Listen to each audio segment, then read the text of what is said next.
అందరికీ నమస్కారం. ఈరోజు తెలుగు జాతికి మరువలేని రోజు, మరుపు రాని రోజు. ఎందుకంటే తెలుగు అనే 3 అక్షరాలు, దానికి ఒక భాషని నన్నయ్య గారు క్రియేట్ చేస్తే తెలుగు అనే 3 అక్షరాలకి ప్రపంచవ్యాప్తంగా ఒక తెలుగు జాతి ఒకటి ఉంది అని తెలియజేసిన మహానుభావుడు నందమూరి తారక రామారావు గారు. అంతకుముందు మీ అందరికీ గుర్తుందో లేదో, మనల్ని మద్రాసీలు అనేవారండి.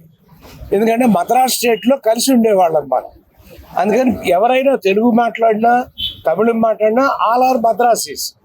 ఎప్పుడైతే ఆ తర్వాత పొట్టి శ్రీరాములు గారు వారి పోరాటం వచ్చిందో, అక్కడి నుంచి విడిపోయినా కూడా తెలుగు అనేటువంటి ఒక అద్భుతమైనటువంటి ఆ హృదయాల్లో ఒక స్పందన తెచ్చిన మహానుభావుడు రామారావు గారు. మన దేశంతో ఆయన జీవనయానం ఒక నటుడిగా ప్రారంభమైందండి. నిజానికి నా దేశం అనే సినిమాతో పూర్తి అవ్వాలి. ఎందుకంటే నా దేశం మేము రాసిందే. ఆయనకి నచ్చల కథ, నాకు వద్దు ఇది అన్నాడు. అంటే అన్నగారు మీరు చేయండి, ఇది ఆడుతున్నాను, ఆడకపోతే జీవితంలో మీతో మాట్లాడడం ఓకేనా అన్నాడు. వీళ్ళిద్దరు మోహన్ కృష్ణ, హరికృష్ణ ఇద్దరు ఒప్పించకపోతే ఆయన అసలు ఒప్పుకునేవాడు కాదండి.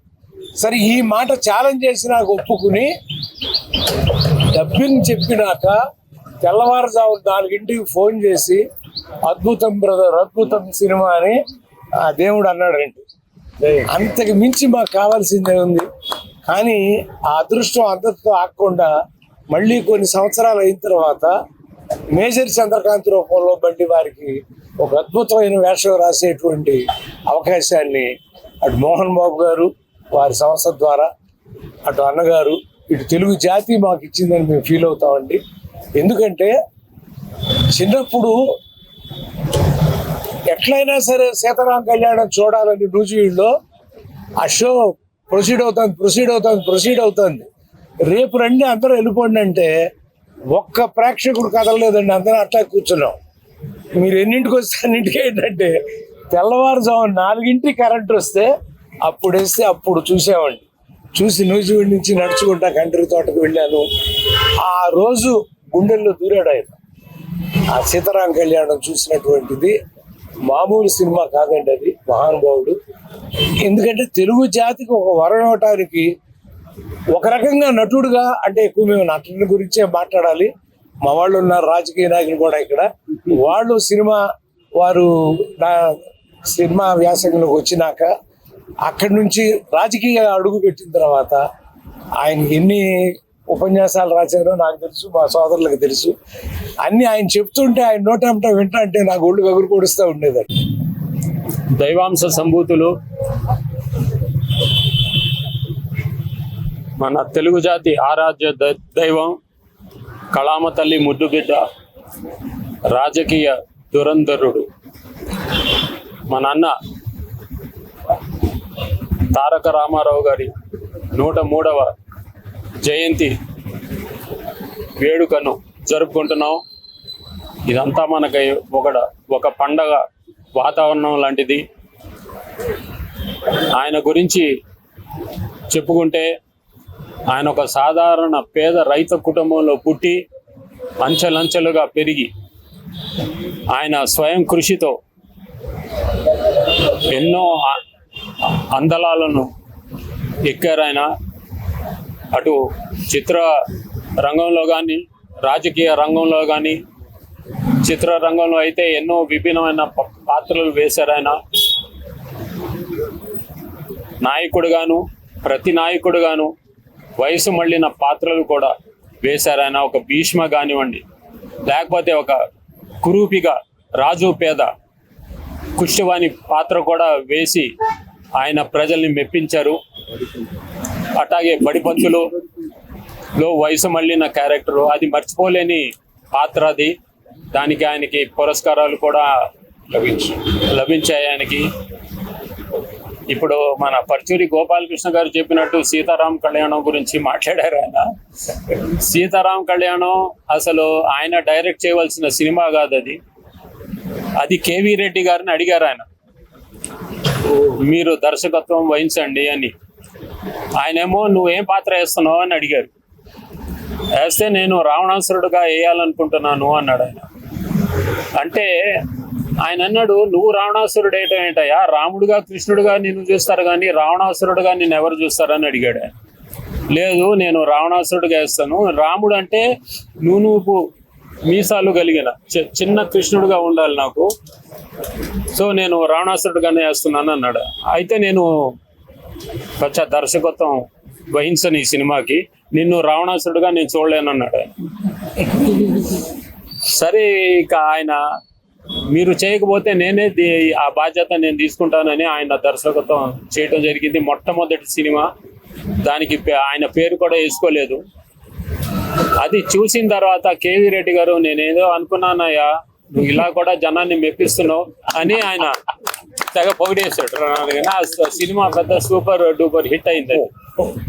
అలాగే ఎన్నో పాత్రలు, నా అనుమానం అన్ని పాత్రలు వేసాడు కానీ ఆయన నారదుడి క్యారెక్టర్ వేయలేదు. ఆయన అన్ని చేశాడు. ఆ నారదుడి క్యారెక్టర్ మా బాలయ్య చేశాడు, మా తమ్ముడు. సో అది ఏంటి దానవీర అన్ని ఎన్నో పాత్రలు. అదే చెప్తున్నా, ప్రతి నాయకుడిగా కూడా మెప్పించాడు ఆయన. ఒక రావణాసుడుగా, దుర్యోధనుడుగా, యముడుగా, ఎన్నో పాత్రలు ఇంకెవరు వేయలేరు. అటువంటి ఎన్నో మార్పులు తీసుకొచ్చారు. ఆయన పేదరికంలో నుంచి వచ్చారు కాబట్టి ఆయనకి పేదవాడి ఆకలి మంటలు తెలుసు. పద్మశ్రీ నటరత్న డాక్టర్ ఎన్టీ రామారావు గారి 103వ జయంతి సందర్భంగా ఫిలిం నగర్ లో పెట్టిన ఎన్టీ రామారావు గారి విగ్రహం దగ్గర మా అందరం కలుసుకోవటం చాలా ఆనందం, అభినందనీయం. ఈరోజు ఎన్టీ రామారావు గారి విగ్రహం సారథి స్టూడియో సెంటర్ లో మైత్రివనం దగ్గర అన్నా గానీ అది సారథి స్టూడియో సెంటర్ లో పెడతాం. అది మన ముఖ్యమంత్రి రేవంత్ రెడ్డి గారు ఇవాళ ఓపెన్ చేయటం అనేది మాకు చాలా సంతోషంగా ఉంది. అందువలన రేవంత్ రెడ్డి గారిని మనస్ఫూర్తిగా అభినందిస్తున్నాం. ఇవాళ రేవంత్ రెడ్డి గారు ముఖ్యమంత్రి అయినా, నేను టీడీపీలో కార్పొరేటర్గా చేసిన, మా బాబుమోహన్ గారు మినిస్టర్గా కూడా చేసిన మాకందరికీ కూడా ఎన్టీ రామారావు గారు పెట్టిన తెలుగుదేశం పార్టీ లేకపోతే మేము ఎక్కడుండేవాళ్ళం. ఎంతో మంది ఆ పార్టీలో ఎంపీలు అయ్యారు, ఎమ్మెల్యేలు అయ్యారు, కార్పొరేటర్లు అయ్యారు, ఎంతమంది మినిస్టర్లు అయ్యారు. ఎన్టీ రామారావు గారు పార్టీ పెట్టబట్టే వీళ్ళందరికీ పదవులు వచ్చినాయి, లేకపోతే వీళ్ళు ఎవరికి పదవులు వచ్చాయి కాదు. కాబట్టి ఎంతో మందికి రాజకీయంగా లైఫ్ ఇచ్చారు ఆయన. ముఖ్యంగా నందమూరి హరకృష్ణ, మా కుటుంబ సభ్యులందరూ, మా ఆడపడుచులందరూ, మోహన్ కృష్ణ గారు, వాళ్ళ అబ్బాయి గారు, ఇక్కడికి విచ్చేసిన ఎన్టీ రామారావు గారి అభిమానులందరికీ పేరు పేరున నా నమస్కారం తెలియజేస్తున్నాను. మీతో పాటు నేను నా దేవుడు, నా అన్నగారిని తలంచుకోవటం నా అదృష్టం. ఎందుకంటే నా అంత అదృష్టవంతుడు ఎవడు ఈ భూమి మీద ఉండడని నేను ఎప్పుడు అనుకుంటుంటా. అన్ని చోట్ల కూడా చెప్తుంటా, ఎందుకంటే మా అమ్మ నాన్న ఎన్టీ రామారావు గారు అభిమానులు. మా నాన్న టీచర్, ఓల్డ్ బిఏ మా ఫాదర్. అదిరా జన్మంటే, కొడుకంటే అట్ట పుట్టాలరా, చూడరా, చూపు చూడరా, ఆ నవ్వు చూడరా అని నన్ను అనేవాడు. నేను ఎన్టీ రామారావు గారిని చూడమంటాడు ఏంటి, నేను బాగానే ఉన్నా కదా అనుకునేది. అలా అభిమానులు అయితే మా నాన్న అమ్మాలని బట్టి నేను ఎన్టీ రామారావు గారు అభిమాని చిన్నప్పటి నుండి, 3వ తరగతి నుంచి. అలాంటి నేను మా అమ్మ నాన్న ఏమంటా అన్నారో ఎన్టీ రామారావు గారిని కలుసుకోవడం జరిగింది. వారి చేత తమ్ముడు అని పిలిపించుకునే భాగ్యం కలిగింది నాకు. తమ్ముడు ఎక్కడ అనేవారు షూటింగ్కి రాగానే, మేజర్ చంద్రకాంత్ అప్పుడు. ఆ తర్వాత ఎన్నో సందర్భాల్లో అన్నగారిని కలిశాను. అసలు ఈ ప్రచారం ఏంటో, రాజకీయం ఏంటో నాకు ఏబిసిడీలు కూడా తెలియదు. మా ఇంట వంట మా వంశంలో ఎక్కడ లేదు, అందరూ ఉద్యోగస్తులే. అలాంటిది తమ్ముడు నువ్వు చాలా బాగా మాట్లాడతావు, మీరు అక్కడికి వెళ్ళండి, వారి దగ్గరికి అని అన్నగారు నన్ను. నేనేంటి ప్రచారం ఏంటి నీ మాట అని కంగుదిన్న ఒకరోజు మధ్యాహ్నం 3 గంటల వరకు అట్లే ఉన్నాను. తలసాని శ్రీనివాస యాదవ్కు ప్రచారానికి వెళ్ళమన్నారు నన్ను. నేనేం ప్రచారం చేయాలి, నాకేమొచ్చు, అసలు రాజకీయం ఏం తెలుసు అని నాకు కళ్ళల్లో నీళ్లు కూడా వచ్చినాయి. కానీ అన్నగారు చెప్పారు అని రాణిగంజ్ నుంచి మొదలుపెట్టాను. రాత్రి 12 గంటల వరకు తిరిగాను, అందరిని కలిశాను, బ్రహ్మాండంగా గెలిపించాను. ఎంత సంతోషపడ్డారో అన్నగారు. వెరీ గుడ్ తమ్ముడు, మీరు చాలా. అలాంటి అన్నగారితో నటించే భాగ్యం, అలాంటి భాగ్యవంతున్నా నేను. అలాంటి అన్నగారి జన్మదిన వేడుకలు, 103వ జన్మదిన వేడుక జరగటం, నా నందమూరి కుటుంబ సభ్యులంతా ఇక్కడ ఉండటం, నా దేవుడి కుటుంబ సభ్యులు, చాలా సంతోషంగా ఉంది. మాట అంటే మాటే, చేతంటే చేతే. అన్నది సాధించాడు, అన్నది చేశారు. ఏదంటే అది. 2 రూపాయల కిలో బియ్యం అంటే 2 రూపాయల కిలో బియ్యం, 3 రూపాయల కిలో కొని గవర్నమెంట్ నుంచి 2 రూపాయల కిలో బియ్యం ఇచ్చేది. అప్పుడు నేను రేషన్ షాప్లో ఆఫీసర్గా ఇక్కడికి ట్రాన్స్ఫర్ అయినా. నేను ఇక్కడ ఇక్కడే మన యూసఫ్ కూడా దగ్గరే నా గోడౌన్ ఉండేది. అలా ఎన్నో చూశాను. అన్నగారి పార్టీలో చేరి ఎన్నో ప్రచారాలు చేశాను. ఒక్కళ్ళకి నా నమస్కారాలు తెలియజేసుకుంటున్నాను. ఎన్టీఆర్ గారు అంటే ఒక తెలుగు జాతి ప్రజలలో, గుండెలలో ఒక ఎమోషన్. ఆయన రాజకీయాల్లోనూ సినిమా రంగంలోనూ ప్రతి క్షణం ప్రజల గురించి ఆలోచించేవారు. అలాంటి మహానుభావుడు వచ్చి ఈ పుణ్య కార్యక్రమంలో పాలు పంచుకోవడం అన్నది నాకు చాలా ఆనందంగా ఉంది. ఇలాంటి విశేషమైన రోజులు, ప్రత్యేకమైన రోజులు మనందరికీ ఒకటి గుర్తు చేస్తాయి. అదేంటి, మనం సమాజానికి ఏదైనా మంచి చేయాలి అని. మనము సెలబ్రేషన్స్ అంటే నాయిస్ క్రియేట్ చేయడం కాదు, ఒక పాజిటివ్ ఇంపాక్ట్ని క్రియేట్ చేయాలి. ఇతరుల మనసుల్లో మనం నిలిచిపోవాలంటే పెద్ద కార్యక్రమాలు, పెద్ద కారణాలు అవసరం లేదు.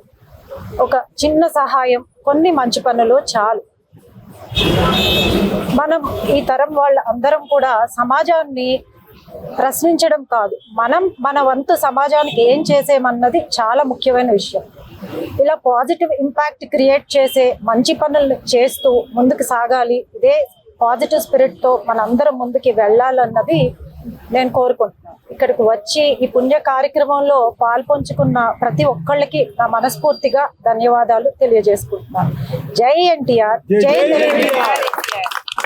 తాతగారు శ్రీరంగంలో రాజకీయంలో స్వయంభూ, అలానే ఆయన ఎంతో కష్టపడి స్వయం కృషితో పైకి వచ్చిన డైనమిక్ పర్సనాలిటీ. కులం మతం అన్నీ ఒకటే, ప్రతి ఒక్కరూ సమానం అని మనందరినీ ఎంతో జాగ్రత్తగా ఉమ్మడి కుటుంబాలకు ముందుకు తీసుకెళ్లారు. ఇలానే ఆయన మనసులో పెట్టుకుని ఆయన విజన్ ని ముందుకు తీసుకెళ్ళారు. స్ఫూర్తి ప్రదాతలైన మా తాతగారు నందమూరి తారక రామారావు గారికి, మా నానమ్మ బసవరామ తారకం గారికి పాదాభివందనాలు చేసుకుంటూ, ఇవాళ ఇక్కడ విచ్చేసిన పెద్దవాళ్ళందరికీ, ఆప్తులు, మిత్రులు, బంధువులు, అట్లానే మీడియా మిత్రులకు, అభిమానులకు అందరికీ పేరు పేరున నా నమస్కారాలు తెలియజేసుకుంటున్నాను. ఒక తెలుగు బిడ్డగా పుట్టి ప్రపంచవ్యాప్తంగా తెలుగు జాతిని గొప్పగా చూపించిన మహానుభావుడు మన అన్న ఎన్టీఆర్ గారు. ఆయన్ని ఆదరించేవారు, అభిమానించేవారు, పూజించేవారు లేనంటి వారు ఎవరు ఉండరు. అట్లాంటిది ఇవాళ ప్రపంచవ్యాప్తంగా ఆయన పుట్టినరోజు వేడుకలు ఎంతో ఘనంగా జరుపుకుంటున్నాము. ఎన్ని యుగాలు మారినా, ఎన్ని తరాలు మారినా, there is only one NTR, the one and only, the legend, విశ్వవిఖ్యాత నట సార్వభౌమ. అందరికీ ఎన్టీఆర్ గారంటే ఒక దిగ్గజ నటుడుగా, రాజకీయాల్ని ఒక మలుపు తిప్పిన ప్రజానాయకుడుగా తెలుసు, గొప్ప ప్రజానాయకుడుగా తెలుసు. కానీ ఇవాళ I take this pride and honour to give my తాతగారు birthday gift, that is title name శీర్షిక అంటారు తెలుగు, శీర్షిక title name national tenacious reformer. N for NTR, T for tenacious, R for reformer. దానికి వివరణ ఇస్తాను. నేను ఎందుకు అట్లా పిలుచుకుంటున్నానో మా తాతగారిని నేనని. నేషనల్ అని ఎందుకు అన్నాను అంటే, ఒక నటుడుగా ఆయన చేసిన సినిమాలు, పౌరాణిక సినిమాలు మన భారతదేశం రిప్రజెంట్ చేస్తూ ఇంటర్నేషనల్ లెవెల్లో ఫిలిం ఫెస్టివల్స్లో స్క్రీనింగ్ చేయబడ్డాయి. ఆ ఏం సినిమాలంటే మల్లీశ్వరి, మాయాబజార్, నర్తనశాల, పాతాళ భైరవి. అంటే మన నేషన్కి ఆయన ఒక ప్రైడ్. మన తెలుగు సినిమాని ఒక ఇంటర్నేషనల్ లెవెల్లో తీసుకెళ్ళిన మహానుభావుడు ఆయన. అదే కాకుండా రాజకీయ రాక మునుపు కూడా భారతదేశంలో ఏ రాష్ట్రానికైనా విపత్తు వస్తే డొనేషన్స్ కలెక్ట్ చేసి ఆ గవర్నమెంట్కి అందచేయటంలో ఆయన ముందుండేవారు. అంటే ఆయన మనకి గుర్తు చేసేవారు, మన ఒక రాష్ట్రానికే కాదు, మన అందరం ఒక భరత మాత బిడ్డలో మనకి ఒక బాధ్యత ఉంది అని గుర్తు చేశారు ఆయన. అట్లానే రాజకీయాలకు వచ్చిన తర్వాత కూడా వివిధ పార్టీలు, వివిధ రాష్ట్రాలు అన్నీ కలిసి ముందుకు నడిస్తే మన దేశం బాగుపడుతుందని నేషనల్ ఫ్రంట్కి నాంది పలికారు. అండ్ దానికి ప్రెసిడెంట్గా కూడా బాధ్యత నిర్వహిస్తూ జరిగింది. మా తాతగారు ఇస్ అ సెల్ఫ్లెస్ మ్యాన్. ఏం చేసినా కలిసి నడుగుతాం, కలిసి ముందుకు చేద్దాం అనే ఆలోచన తప్ప ఇంకొకటి ఉండేది కాదు ఆయనకి. ఆయనది ఒకటే, as we go together, the more the stronger we are అని నమ్మేవారు ఆయన. అట్లా టెనిషియస్ అంటే ఆయన ఏమనుకుంటే అది చేసేవారు. Is a self determined person. ఆయన వెనక్కి తిరిగి చూసేవారు కాదు, ఎవరి మాట వినేవారు కాదు ఆయన. ఇంకా తత్మవా చంద్రశాసనుడు, ఎస్ ఎగ్జాక్ట్లీ. నందమూరి తారక రామారావు గారు ప్రతి తెలుగువాడు గర్వించేటట్టు తెలుగువాడి ఆత్మగౌరవాన్ని కాపాడిన ఏకైక వ్యక్తి అన్నగారు. అన్నగారు లేకపోతే తెలుగువాడు ఉన్నాడని తెలిసేది కాదేమో అసలు ఇప్పటిదాకా కూడా. ఇవాళ తెలుగువాడికి ఒక గుర్తింపు వచ్చిందంటే అన్నగారే, అది అందరికీ తెలిసిందే. ఇవాళ స్వయం కృషితో పైకి వచ్చిన ఎన్టీ రామారావు గారు మనందరికీ ఆదర్శం కావాలి. స్వయం కృషితో ఈ దేశాన్ని ఒక తాటి మీద నడిపిస్తానికి ప్రయత్నం చేశారు, నడిపించారు కూడా ఆయన రాజకీయాల్లోకి వచ్చినాక. అలాంటి మహనీయుడు మన తెలుగువాడు అవటం, మన అన్నగారు అవటం నిజంగా మనందరికీ గర్వకారణం. ఆయనకి నివాళులు అర్పిస్తూ మన తెలుగు జాతి గర్వించదగ్గ శుభదినం. ఎందుకంటే మన నట విఖ్యాత శ్రీ నందమూరి తారక రామారావు గారి జయంతి ప్రతి ఇంట్లో కూడా ఒక కన్నుల పండుగగా చేసుకుంటూ ఉంటాము. అటువంటి పండుగకి ఇచ్చేసిన అతిరథ మహారాజులందరికీ మన తెలుగు చిత్ర పరిశ్రమ తరఫున ధన్యవాదాలు తెలియజేసుకుంటూ, ఇక నందమూరి ఎన్టీ రామారావు గారి గురించి చాలా పెద్దలందరూ కూడా చెప్పారు. వారు ఏ మాట అంటే ఆ మాటే శాసనం అని. అలాగే మన తెలుగు జాతిని కానీ తెలుగు సినిమాని కానీ ఒక ప్రపంచానికి చాటి చెప్పిన మహా వ్యక్తి. అలాగే రాజకీయాలకు కూడా మన తెలుగు రాజకీయాలు అంటే ఏంటనేది మన ఇండియాకి తెలియజేసిన, అలాగే ప్రపంచానికి తెలియజేసిన ఏకైక వ్యక్తి. అటువంటి రాజకీయ నాయకులకు కానీ, సినీ పరిశ్రమకు కానీ ఎన్నో ఒక నియమ నిబంధనలు నేర్పిన మహా వ్యక్తి. అటువంటి వ్యక్తి జన్మదిన వేడుకల్లో మనం పాల్గొనడం మా అదృష్టంగా భావిస్తున్నాము. అలాగే ఈరోజు శ్రీ నందమూరి తారక రామారావు గారి యొక్క విగ్రహానికి తెలంగాణ రాష్ట్ర ప్రభుత్వం రేవంత్ రెడ్డి గారి చేతుల మీదుగా అమీర్పేట చౌరస్తాలో, ఎందుకంటే ఎవరు పెట్టలేరు అన్నారు, నందమూరి ఎన్టీ రామారావు గారి విగ్రహం మేము పెట్టి చూపిస్తారని చెప్పిన రేవంత్ రెడ్డి గారు ఈరోజు అమీర్పేట చౌరస్తాలో సాయంత్రం 6 గంటలకి చాలా కన్నుల పండుగగా ఓపెన్ చేస్తున్నారు. ఈ కార్యక్రమానికి సినీ ప్రముఖులు, ఎన్టీఆర్ గారి అభిమానులు, ప్రతి ఒక్కరు కూడా రాజకీయాలకు అతీతంగా ఉండే ఈ ఫంక్షన్ కాబట్టి ప్రతి ఒక్కరు కూడా ఈ కార్యక్రమంలో పాల్గొని మోహనకృష్ణ గారికి అపురూపమైన మనవరాలు రూప అని పేరు పెడతా అంటే మోహన రావాలి, ఆమె జాతకం ప్రకారం అని మోహన రూప అని పెట్టారు, కానీ మోహన అని పిలుస్తారు. ఈ రోజు ఈ విధంగా ముందుకొచ్చి ఫ్యూచర్ లో కూడా ఇదే విధంగా ఎదగాలని కోరుకుంటున్నాను. గారు శ్రీమంతిని గారు, రామారావు గారు మనవరాలు శ్రీమంతిని గారు, వారికి శుభాకాంక్షలు తెలియజేస్తాను.